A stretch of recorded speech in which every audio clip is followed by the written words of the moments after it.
যোৱাকালি সন্ধিয়া মালিগাঁও আউটপোষ্টত আমাৰ ওচৰলৈ এটা খুব দুৰ্ঘটনাৰ খবৰ আহে যে এজন ডেড বডি এটা এজোপা গছত ওলমি পৰি আছে পাহাৰৰ ওপৰত।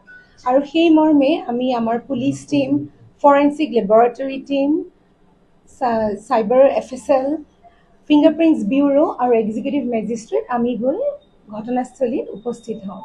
তাতে গৈ আমি ডেড বডিজনক ইন্দ্ৰ কুমাৰ চাংমা গাৰো বস্তিৰে নিবাসী বুলি আমি তেওঁক আইডেণ্টিফাই কৰা হয়। তাৰ পিছত আমি during investigation examination with evidence আমি গম পালোঁ যে 9 তাৰিখে নিশা প্ৰায় 6টামান বজাত ইন্দ্ৰ কুমাৰ চাংমা ঘৰৰ পৰা ওলাই আহি তেওঁৰ বন্ধু সুনীল মাৰাক আৰু বিকাশ মাৰাকৰ লগত তেওঁলোকে পাৰ্টি কৰে। সেই পাৰ্টিত তেওঁলোকে খুব মদ খায় আৰু তেওঁলোক অলপ নিচাযুক্ত হৈ তেওঁলোকৰ মাজত কথাৰ কটাকটি হয়। কথাৰ কটাকটি হোৱাৰ পিছত তেওঁলোকে এখন ডাঙৰ মাৰপিটলৈ লিপ্ত হয়।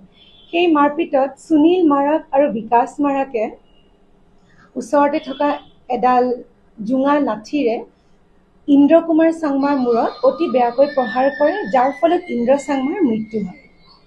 তাৰপিছত সুনীল মাৰাক আৰু বিকাশ মাৰাকৰ টেম্পোত ইন্দ্ৰ মাৰাকৰ ডেড বডিটো এটা বগা পলিথিনেৰে বান্ধি তেওঁলোকে টেম্পোত উঠাই লৈ গৈ পাহাৰৰ ওপৰলৈ লৈ যায়, যিখন আমাৰ ব্ৰেড ফৰ একাডেমি স্কুল আছে, স্কুলৰ ঠিক পিছফালৰ পাহাৰত লৈ গৈ পাহাৰৰ ওপৰৰ পৰা তেওঁলোকে বডিটো তললৈ পেলাই দিয়ে আৰু ডেড বডিটো গৈ এজোপা গছত ওলমি থাকে।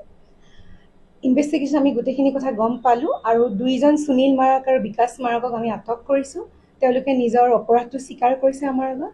আজি তেওঁলোক আমাৰ লগত আছে। তেওঁলোকক আমি আজি মাননীয় আদালতলৈ প্ৰেৰণ কৰিম আৰু তেওঁলোকক আমি 4-5 দিনৰ কাষ্টডিত আনি আৰু যদি তাৰ পিছত কিবা আছে আমি জানিবলৈ